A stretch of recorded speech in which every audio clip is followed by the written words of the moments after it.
Hey everybody, this is Jasmine with Bending Reality Magazine, and I am here with Chaz Collins. We are here going to talk about him for a little while and his band and get a little inside take on what's happening with him and what's going on. So, Chaz, how's it going today? Hey, how are you?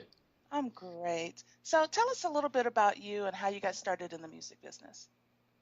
Well, I started like a lot of artists did. I started singing in church. My sister and my brother and I would do specials. We do trios or duets, or I guess you say fly solo, and started doing that quite often. I was doing it about every 2 or 3 times, I'd say, every couple of months, and just really enjoyed performing. Enjoyed singing in front of people and taking a message from a song and sharing it with people. And then I realized that I was actually, I guess you would say, born with the gift to be able to reach people through music. I could sing something, I could make somebody cry. I could sing something, I could make them smile. And I was just able to reach people that way. And that part got addictive to me. And so started doing karaoke, and that's really where I got started. Just doing karaoke. Came to Nashville to record a CD, and went back and started selling CDs. And CDs were selling like hotcakes. And at that point, I'm like, well, here's a business endeavor of doing something that I love. And then it's grown to what we're doing today, traveling all over the country and sharing our music with the fans. Oh, sounds wonderful. So, what age did you want to start being famous? I mean, that rock star, the country man, you know. Well, I'd say it really, really got my blood probably right at right at 18 or 19. There's some restaurants that were doing karaoke, so I could get in, not being 21. And but I wouldn't be able to say so much that it's the famous part. It's more of uh, hey, I want to be able to make a great living and doing what I love to do, and meet people and travel and just see, you know, the whole country. And I've been fortunate to do that. 39 states now, so. Uh, that's pretty much what it is. Again, it's achieving that addictive feeling of brightening someone's day. Somebody comes into a club, a bar, a casino, venue, whatever the venue is, theater. They come in there having a bad day and they leave shaking your hand and going, "Man, that was awesome. I really, really enjoyed that. Yeah, I really needed that." That's the part that's like really addictive to me.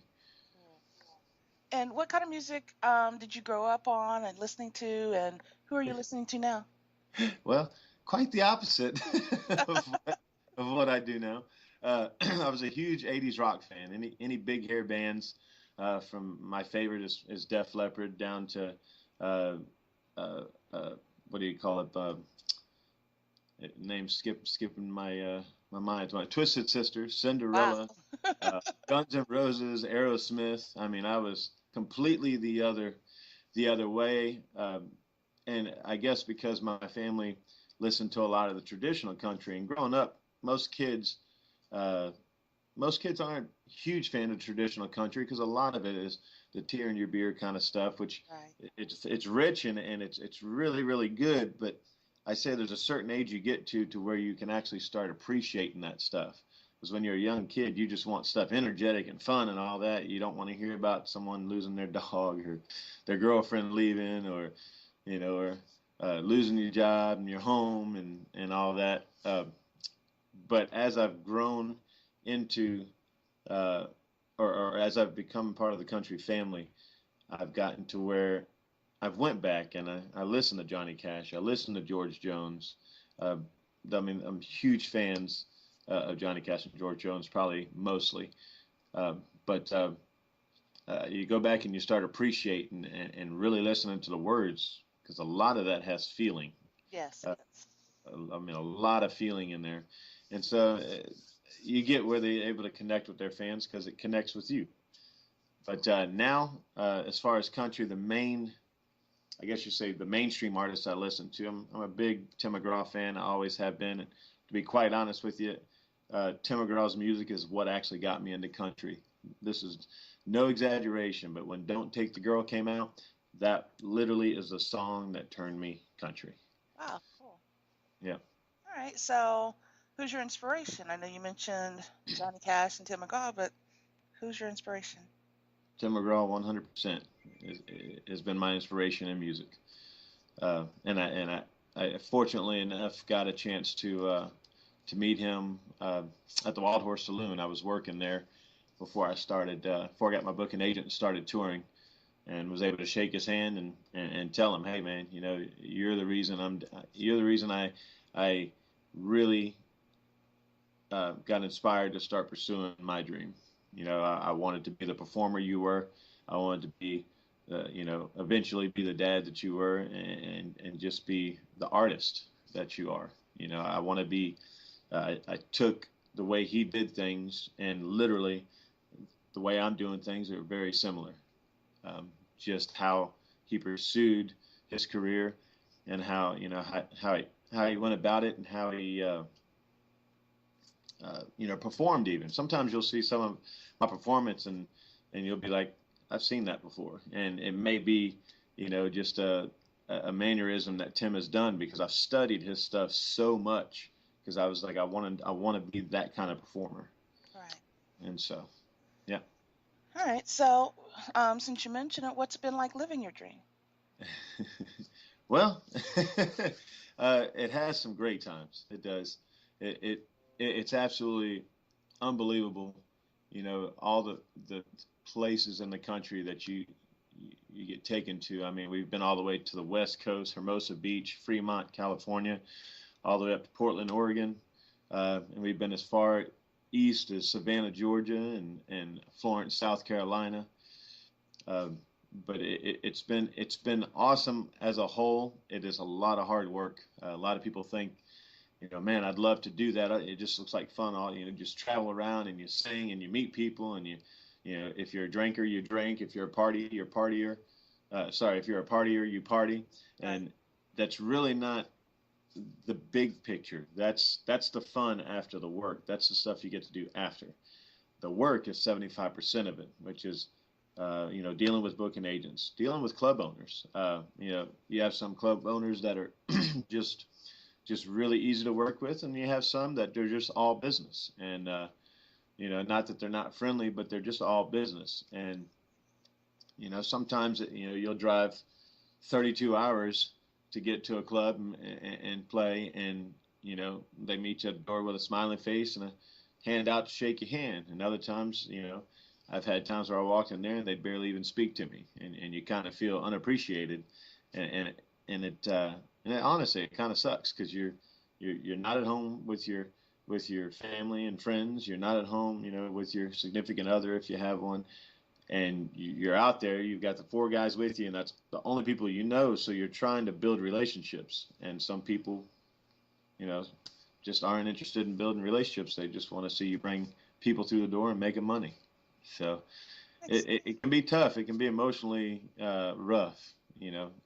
Right. It's, when you get off stage and that rush is gone, and you come back to the hotel room and you're just laying there with no one around that and nowhere to go, nothing to do. At times you sit there and go, whoa, man, I want to be home, So, Yeah, I can get that. I understand that. Makes a lot of sense. All right. So, can you describe your music and yourself as an artist to our readers? sure. Well, when we started back in 2004. It was we kind of did a lot of traditional country.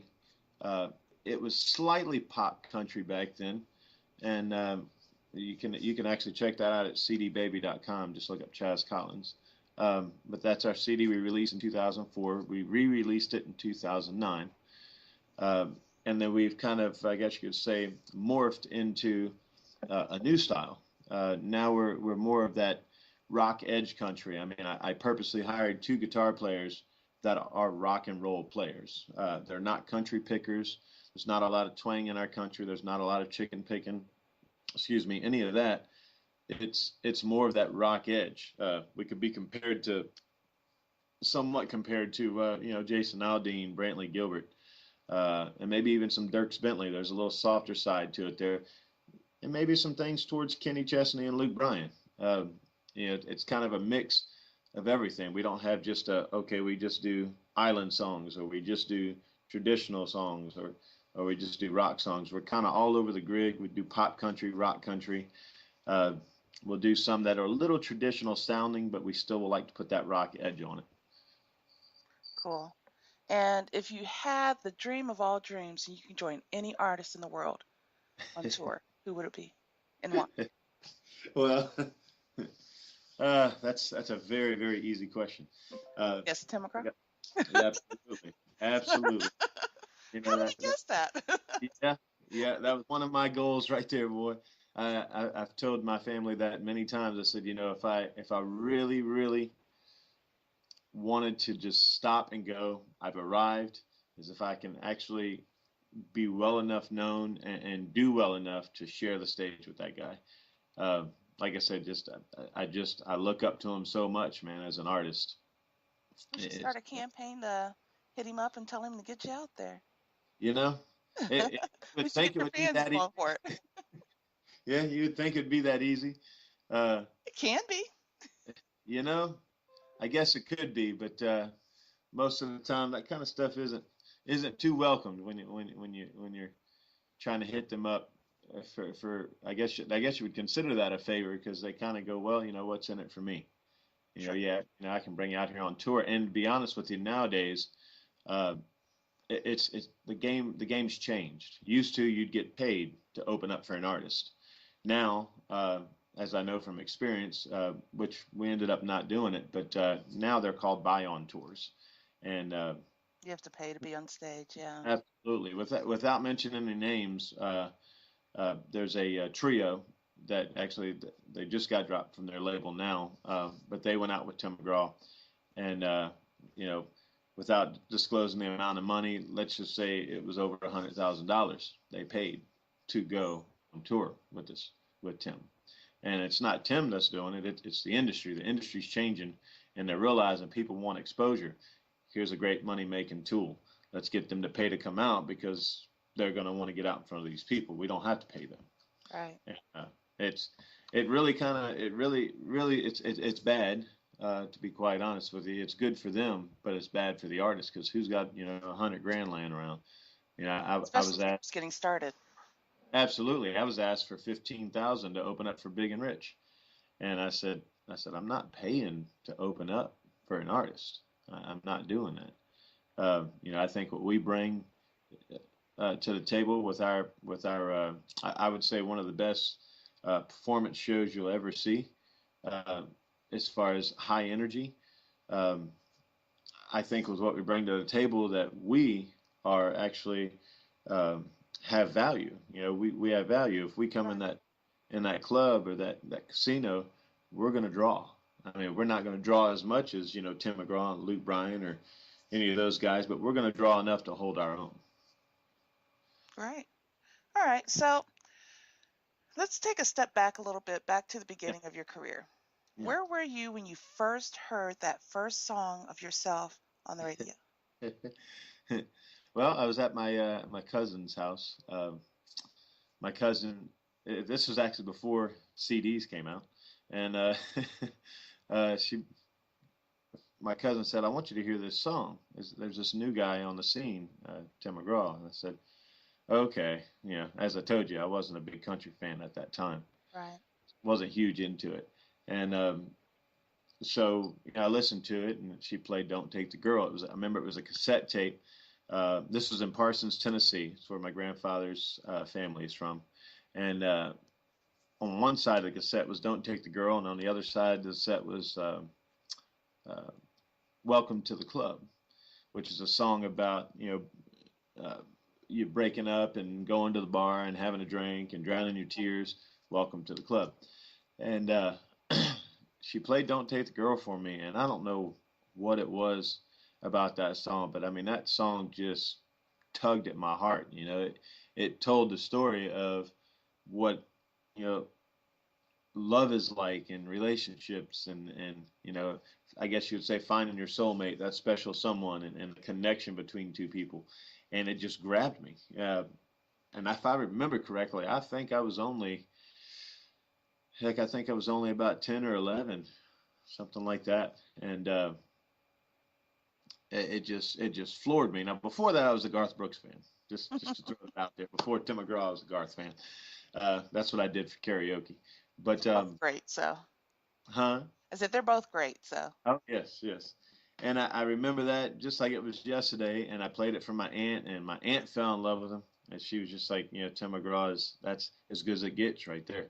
And she's a huge Johnny Cash fan, and as well. But we listened to that song over and over and over and over in the car. We'd drive. In fact, I believe Mandy gave it to me, and we listened to that cassette all the way back home to New Orleans, 9 hour drive, Wow. just replaying it either side over, singing it. I was singing it by the time I got to New Orleans. This is no joke. By the time I got to New Orleans, I knew the song by heart. I could literally sing it so close to his tone and all that I actually could sound like him by Wow. the time we got there, the twang and everything. My aunt got a kick out of it. She thought it was fun. So what was your first song that you heard on the radio? Uh, the first song on the radio. Hmm. That you Ooh, that you sang? what you mean? You, Chas Collins. What was your first song that you've ever heard on the radio of yourself? Oh, of myself. Gotcha. Yes. The very first song was "They Want to Hang a Bad Boy." That was the title track on our first album, released in 2004, and we heard that. If I remember correctly, I believe we were in Minnesota. I believe we were in Duluth, Minnesota, the first time I heard it on the radio. And let me tell you, that is a that will give you goosebumps. When you've been working at something as long and as hard as I have, to finally go, okay, what I do, the music, what I express in my songs, it's being played on the radio. Somebody actually believes in it enough and likes it enough to put it out there and share it with everybody. I mean, that's one of the ultimate goals is to get one of your songs on the radio. Definitely. Yeah. One of these days, maybe I'll have it. No, I doubt it. Well, the problem is you can get it on there. The problem is trying to keep it on there. There's always Yeah, there is that too. it changes so much, and like I said, the business is changing so much that even sometimes with radio you got to buy your spot, and I'm not sure if that's legal or not. I don't know, but that's kind of Unfortunately, it is. It I is do know money unfortunately. talks. So Yeah. All right. So let's talk a little bit about your band members. Tell yeah, us a little bit about them and, how long you guys have been together. Just give us the 411. all right. Well, as any of the players, artists know in Nashville, you go through players like crazy when you first start, and the reason is Nashville's a big melting pot of musicians, and they're always looking for the next biggest artist, the next biggest gig, the highest paying gig, the best accommodations.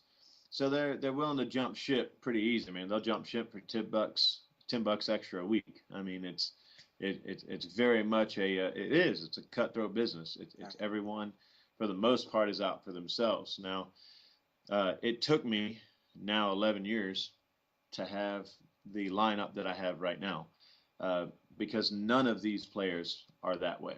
None of them are cutthroat. All of them are team players. They're all about this band building the brand Chaz Collins. And give you an example, Rob the Animal Pate, that's my drummer. He's been with me since 2008. He's been with me for all 39 states that we've toured. Wow. Uh, he's been with me well, I say 1,800 shows. He's been with me probably for about 1,600 shows. Uh, we've done over 18 now, but for the first year he wasn't with me. I had a different drummer. But Rob's been with me the longest, so he's getting to see all this stuff happening now, and we're super stoked and excited what's going on now.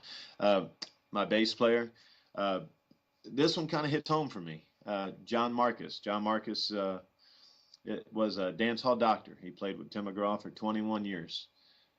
So believe it or not, my very first concert that I ever went to was a Tim McGraw concert. My aunt got me tickets, and I was watching Tim and the Dance Hall Doctors. I was a huge fan of Tim, obviously, but I was a huge fan of the Dance Hall Doctors as well. And to know, 20, 20, 22, 23 years later that his bass player that was on that big stage at the Superdome is now in my band Kind of a full is circle. absolutely just, I mean, it just floored me when he came into audition. I was just like, wow. I was like, if I actually get this guy in my band, I know I'm still doing something right. And so, yep, we played one show and he was excited. He says, I'm with you, man. He says, whatever you need, I'm there. And so here we are. That's the bass player we had. Now John just joined us only about 3 months ago. Okay. So that's fairly new. Then my guitar player, Bobby Chet, he did a little stint with us about a year and a half ago. He took some time to go help a friend of his, Jimmy Van Zant. If you guys know Jimmy Van Zant or the Van Zants, they're quite a few of the members in Leonard Skinner and 38 Special, and also the Van Zants. If you ever heard that country duo. Uh, but anyway, Jimmy is like the long lost cousin there, and Bobby was out playing with him, and when he came off the road, he was having some health problems. Jimmy was, and so Bobby came back with us, and he's with us now on lead guitar and vocals, and he's there to stay. Where he's there to make this happen, just like all of us. And then last but not least, uh, Mr. C.J. Dubasson is from Mississippi. He's got that Dubasson, that country name, uh, or I should say that Cajun name. And CJ's been here, he's been in Nashville for over 20 years, and he was chasing the same dream I am. He was trying to be a front man. He's a hell of a guitar player, but he was wanting to be the front man and put a band together. And he had that dream that everybody has when they came here. And CJ started realizing, hey, my time's kind of going by here. I'm going to have to do the sideman thing. And him and I got connected, and it just revived him. And he was just like, I still got a chance to live my dream. I may not be the front guy, but I'm the guitar player out there. Still putting on a show. The front man thing, would have been great, but he's like me. He loves to entertain. He loves to be in front of a crowd and just light people up. And so he's been with me now for, I guess we're going on about 2 years. And so that's my whole lineup right there. But we're all like brothers. We're all family, which is highly unusual in this business. Like I said, you have a lot of hired guns, a lot of people coming and going in the band, and Right. where we are a self-contained unit. This is the Chaz Collins band. All right. Great. Wonderful. So I know you guys, touring and everything. What are some of the bands that you've opened up for that will excite our readers? Ah, well, probably the main one would probably be Luke Bryan. We opened for him in 2008, a place called Uncle Ron's in Lincoln, Nebraska, and it was a sold out show. And I do have to say that was probably one of my favorite shows, just because, I mean, there's nothing like playing to a sea of people standing in front of the stage, fist pumping and just rocking out with you, and they're just so excited to be there. They're excited that you're there. Um, that was probably our favorite show. We've also opened for Bucky Covington and David Ball. I don't know if many folks remember David Ball, but he had the song "Thinking Problem" and Okay. "Riding with Private Malone," and of course "Different World," which was Bucky Covington. We've also opened for Hotel California, which was I consider them.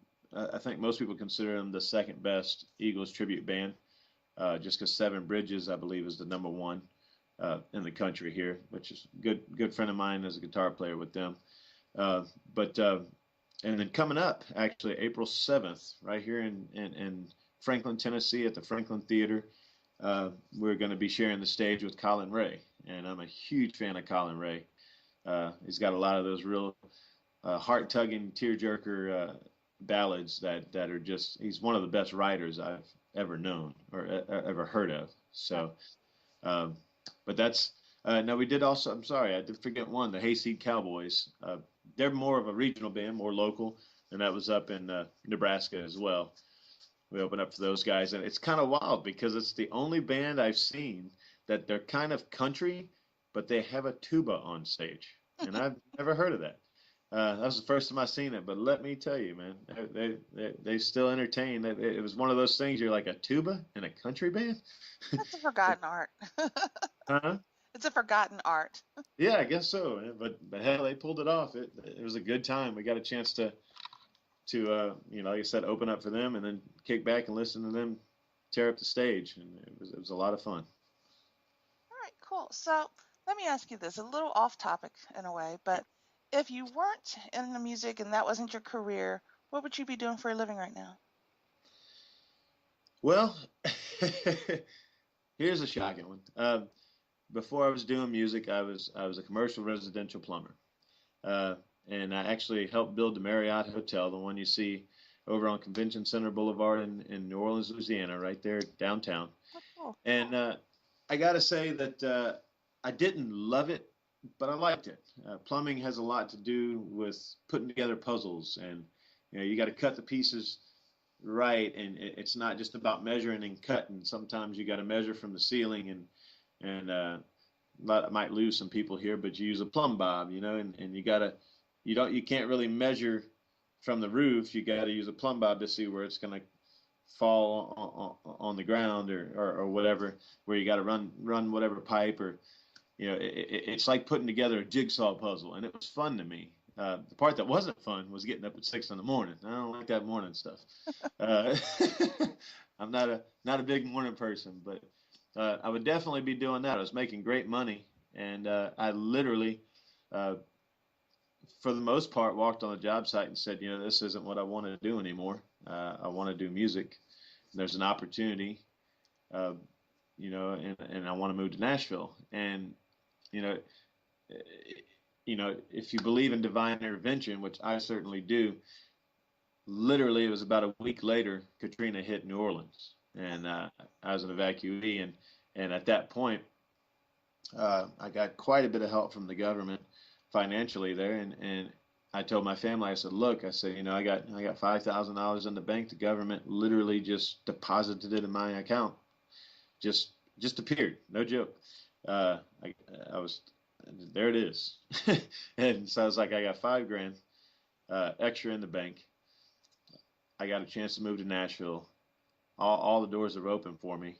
There's nothing for me here anymore. And I said, I'm gone. I'm out. I'm going to Nashville. You guys are welcome to come with me. I'm not coming back. And when my family realized I wasn't coming back, my entire family uprooted. My mother, my grandmother, uh, my aunt, and my brother, and even one of my best friends for a little bit, uh, moved up to Nashville about 3 months later. Wow. So That's support for you. it's pretty absolutely. They were there for moral support. They didn't have the financial support, as that we weren't a very rich family, but a very wealthy family. But the moral support was there 100%. I mean, the money's nice, but you've got to have, when you're tired and everything just isn't going the right way and you're just kind of bummed, if you don't have that support, I think that's the most important thing right there. Absolutely, Yeah, absolutely. so great. All righty. So, can we expect to see any music videos coming out anytime soon, or are you guys just busy being on the road? Well, when you say soon, I would say, excuse me, you, it's quite possible that you could see one coming out this year. It's possible.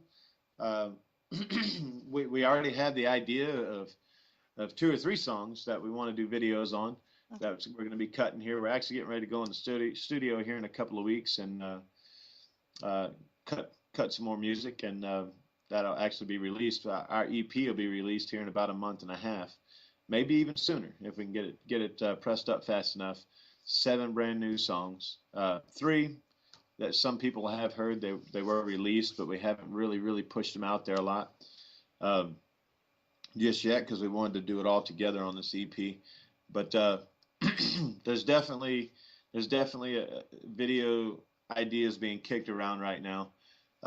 We're kind of putting our money in one direction right now. We do have a very good close friend of ours that's an investor that's working hand in hand with us right now, and we're we're really trying to get, we're going to get some work done with a photographer here soon and get some CDs pressed up. We're getting brand new merchandise. There's going to be girl T-shirts, guy T-shirts, keychains, bumper stickers. We'll have those at all of our shows coming up in the next month or so. And they'll be up on the website, chazcollins.com. And we'll blast it all over Facebook and all. But that's kind of where we're gearing at the moment. The video is going to happen. It's just, it's not the main priority at the moment. All right.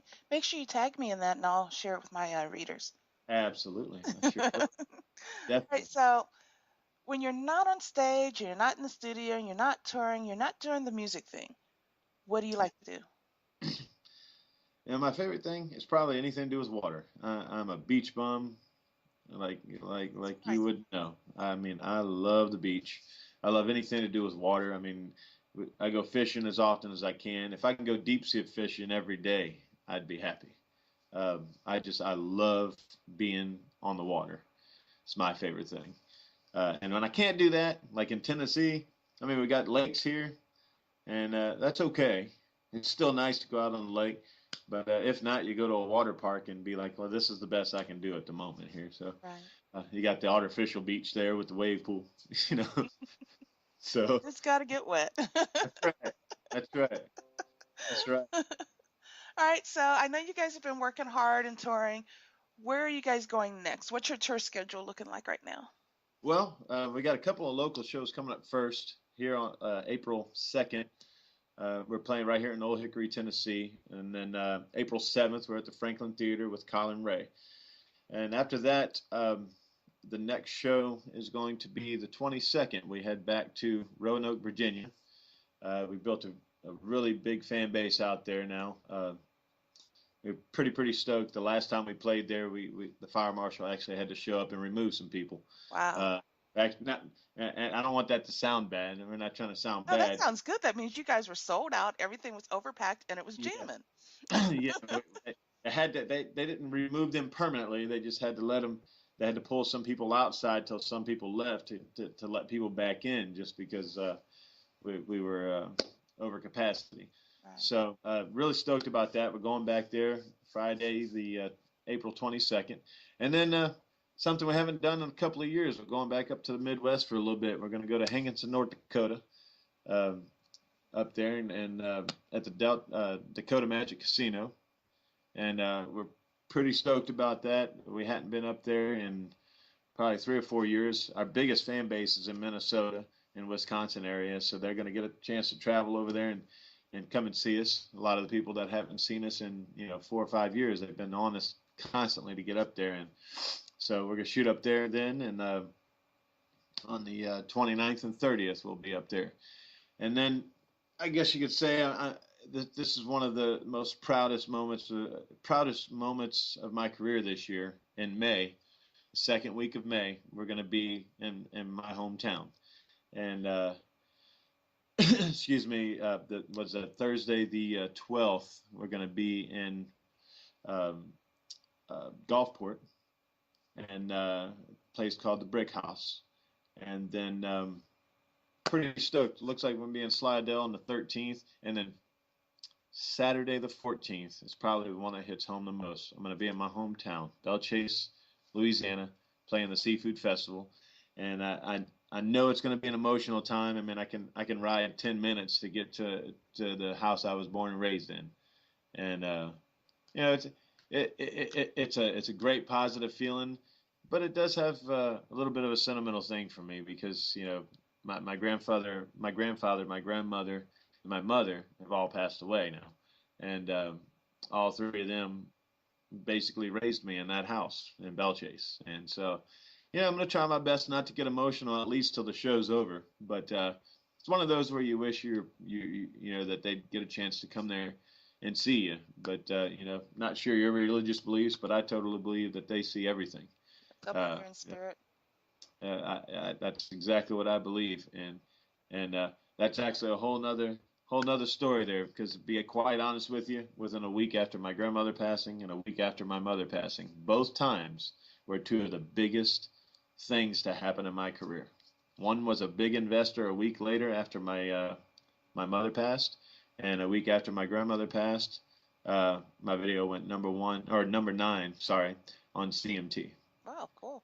So it's pretty awesome. Can't really explain it, but you can't really discount it either. Exactly. So All right. So, what's something else you'd like to share with our readers? We've done the tour dates. Where can they buy your music? What are your links? Give us everything. sure, absolutely. Well, the website is chazcollins.com. A lot of people make the mistake of spelling that with a Z, but it's ChazCollins.com. Jump on our website. You can access our Twitter, our Facebook, uh, YouTube, and and can't forget Instagram. That's getting pretty huge now. But you can access all that right there on our website. On the very front page there, you can see our music video that we did. Try It On. It was our big single of last year, and we also have a CMT page. You can go on CMT.com or CMT Artist or CMT.com Artists, I should say, and look up Chas Collins. You can see our page on there. Any new music that we have will be posted up on CMT there.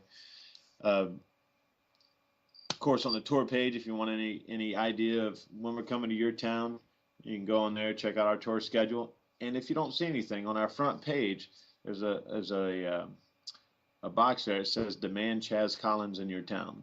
You can click on that. It'll ask for your zip and your first name, last name, and your zip code. I think it asks for your email too. If you just fill that out, it just takes 30 seconds, and it'll actually let us know you want us to come to your town. You get enough people in that town to where we can guarantee a club that we're going to have a certain amount of people plus their regular crowd, and we can book a show in your town. So that allows fans to be able to literally request us to come there. No matter how big or small the venue is, I'm sure we can do something, make something work. But other than that, we want you to get on there and sign up for our email list. Our email list is free. We're going to start a fan club here real soon. We've kind of stayed away from that because we don't believe in really charging our fans to be fans. We think really think that that's just not really cool. Right. You want people to be fans because they like your music, not because they're just paying you money. And I'm not a big fan of, hey, join the fan club for X amount of dollars and you don't get nothing in return, but just to get maybe a bumper sticker and get to be our fan. But other than that, we just want people to keep up with us on Facebook. I'm on there all the time, posting up what's going on and what's happening, and we're going to be all over the country this year, and next year is going to be even bigger. So we just want you to keep a lookout on everything that's happening, be a part of it, come out to a show, and do want to let you know that almost every show we do now, we give away a brand new acoustic guitar signed by the band. Doesn't cost anything. You come in there, sign up for our email list in person, you get a ticket. We'll draw it, do a drawing during the night, and give away a free acoustic guitar, which is something really cool for us. We get a chance to give back to the fans. So Cool. That is wonderful. All right, great. yeah, So, before we close, yeah. what's the best advice you can give an aspiring artist? Haha. And that was actually something I forgot I was going to tell you there. The biggest thing that I can say is you have to always remember that the business is constantly changing. And, I don't mean for this to sound harsh, but no one in the business completely is there to make you an artist and to get you where you want to get. No one's there to do that unless they have something to gain from it. And that's not necessarily a bad thing. It's kind of like I scratch your back, you scratch my back kind of thing. And I'm saying that because you want to always make sure that that you don't quit. That's the biggest thing. You don't quit. I promise you, it's going to get hard enough at some point where you're just going to walk away, whether you're coming back from a tour and you got to replace 3 band members in 2 weeks to get a show together that's just the same quality that you had before. And whether it's that or whether it's a relationship that's pulling you down, and when I say pulling you down, maybe you have a spouse that doesn't want you to do what you're doing, doesn't want you to be gone, doesn't want you to be, to be in the limelight, for whatever reason. You got to remember that if you're going to get in this business, it has to be 100% the most important thing in your life. It has to be the number one. You can't have a relationship and go, well, my relationship's first and then my music is second. Unfortunately, that right there is the taboo. That is the hardest thing about this business. Is you're going to be alone a lot, but it just depends on how passionate you are and how much you love it. And just don't quit. When you quit, when you walk away, at that point, whatever fire you had, it's really hard to get that back. But just don't let anybody get in your way. Just keep pushing. Persistence wins. People talk about overnight success. There is no such thing. I am what you call an overnight 11-year success. So, but that's that's about the best way I can put that, is that it doesn't happen overnight. It takes a lot of hard work and dedication. It takes a lot. Oh, you are definitely one of the hardest working people I have met. So thank you. I will. Inspired I by will that alone. Yes, I will take that one, because boy, I tell you what, I've had a lot of losses in my life. Not just family. I mean, you can't get back, years that you could have spent with your family. Your grandmother, your mother, brothers, sisters. There's 3 years there. I didn't get a chance to see them hardly at all. I'd be home just to see them for a little bit, and it's time to go. So you give up a lot to do this, to make it successful. So you gotta love it. Absolutely, you have to love it. All righty. Well, thank you for hanging out with me for a little while today.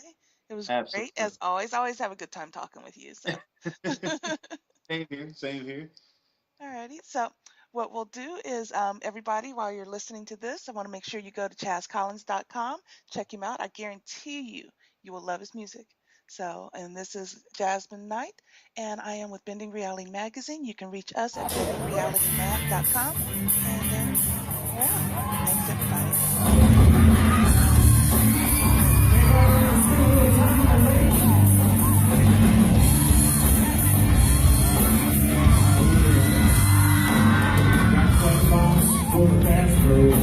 Couple rocks and a flat box from took it up to the truck, got a hot dig with a kitchen hole.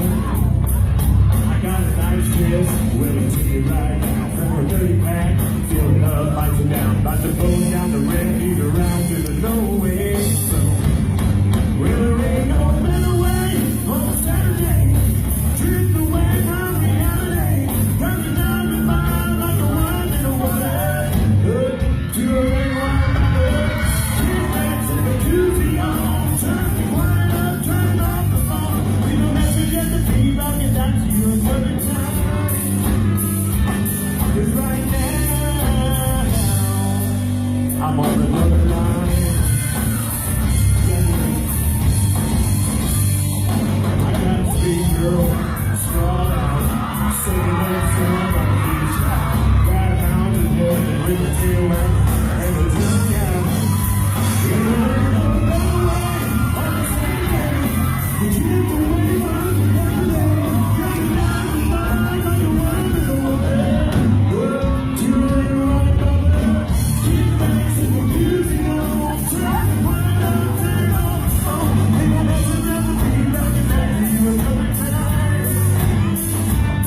Right now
on the dotted line.